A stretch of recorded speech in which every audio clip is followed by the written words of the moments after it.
kita berdoa. Kasih karunia dan damai sejahtera dari Bapa dan dari anaknya Tuhan Yesus Kristus menyertai kamu sekalian. Amin. Salam saudaraku, firman Tuhan bagi kita hari ini yang tertulis dalam kitab Yesaya pasal 52 ayat 12. Sungguh kamu tidak akan buru-buru keluar dan tidak akan lari-lari berjalan, sebab Tuhan akan berjalan di depanmu dan Allah Israel akan menjadi penutup barisanmu. Demikianlah firman Tuhan. Judul renungan kita hari ini, saudaraku, adalah kekuatan daripada Tuhan.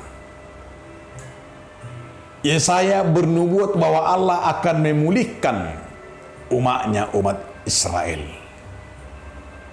Tuhan akan memilih, dan kita tahu Raja Persia, Raja Kores yang dipakai untuk mengeluarkan umat Israel dari pembuangan, termasuk adalah mengizinkan umat Israel masuk ke dalam tanah perjanjian, ke Yerusalem, untuk membangun kota Yerusalem, kembali membangun bait suci bagi mereka. Artinya saudara-saudaraku, ini adalah salah satu yang mau dikatakan oleh firman Allah, menggenapi apa yang dinubuatkan oleh Yesaya. Dan kita tahu, inilah sebuah iman kita, bahwa ternyata Tuhan memakai Raja Kores untuk melaksanakan tugas penting. Membebaskan adalah pekerjaan yang luar biasa. Membawa umat Israel itu dari pembuangan, itu adalah termasuk cara yang sungguh benar-benar harus diperjuangkan.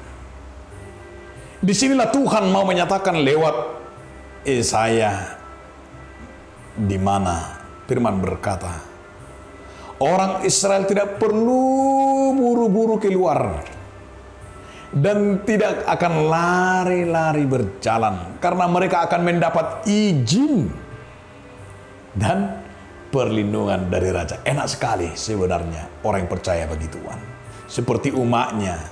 Artinya Allah berjalan di depan mereka dan Allah menunjukkan jalan bagi mereka, sekalipun bukan bangsanya, sekalipun bukan orang yang dari kaumnya.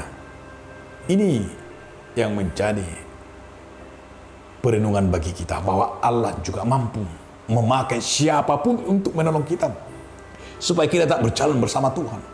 Siapapun bisa dipakai oleh Tuhan untuk menentukan pembebasan dan kemerdekaan, termasuk dalam kehidupan kita. Berkat akan dipakainya siapapun.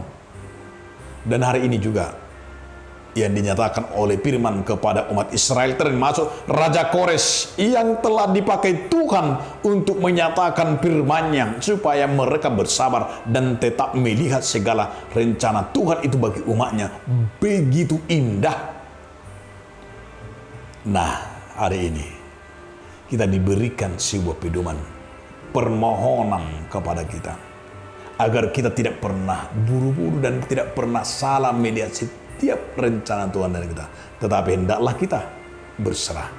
Tuhan berjalan di depan kita. Amin. Terima kasih Tuhan atas firman-Mu, mengingatkan kami agar kami terus berjalan bersama-Mu Tuhan. Amin.